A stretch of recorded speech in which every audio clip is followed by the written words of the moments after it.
যুক্তরাজ্যের স্টার্টআপ প্রতিষ্ঠান lion vision দক্ষিণ পূর্ব ইংল্যান্ডের সিটিংবর্ন শহরের সুইপ কোসাকোস্কি ইলেকট্রনিক রিসাইকেল প্ল্যান্টে স্থাপন করেছে নতুন এআই সিস্টেম, যা বর্জ্যে থাকা আলগা ব্যাটারি শনাক্ত করে সরিয়ে দেয়। অগ্নিকাণ্ডের ঝুঁকি কমানো এবং বর্জ্য থেকে মূল্যবান ধাতু পুনরুদ্ধার করার জন্য এই উদ্ভাবন করা হয়েছে।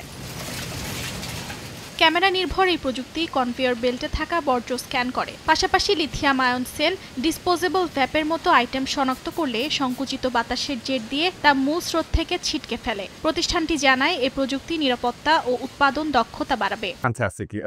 আধুনিক প্রযুক্তি চমৎকার, এটি আমাদেরকে অনেক কিছু করার সুযোগ করে দেয়। কিন্তু পোর্টেবল প্রযুক্তি প্রাথমিকভাবে লিথিয়াম আয়ন ব্যাটারি দিয়ে পরিচালিত হয়, কিন্তু এই ব্যাটারির অবস্থা বিপজ্জনক হতে পারে। যেমন যদি এটি ময়লার ঝুড়িতে ফেলা হয়, এটি যদি পিষ্ট হয় বা বাতাস ও পানির সংস্পর্শে আসে তাহলে আগুন ধরে যেতে পারে।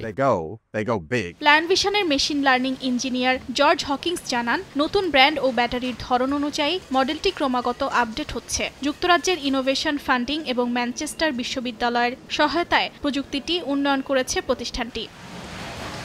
প্রতিবছর ব্রিটিশ পরিবারগুলো প্রায় 1,03,000 টন ইলেকট্রনিক বর্জ্য ফেলে দেয়। এ কারণে প্রায় 100 কোটি পাউন্ড মূল্যের ধাতু নষ্ট হচ্ছে। শিল্প বিশ্লেষকদের মতে, কৃত্রিম বুদ্ধিমত্তা নির্ভর বর্জ্য বাছাই পদ্ধতি শুধু অগ্নিকাণ্ডের ঝুঁকি কমাবে না, বরং মূল্যবান ধাতু শনাক্ত সহজ হবে।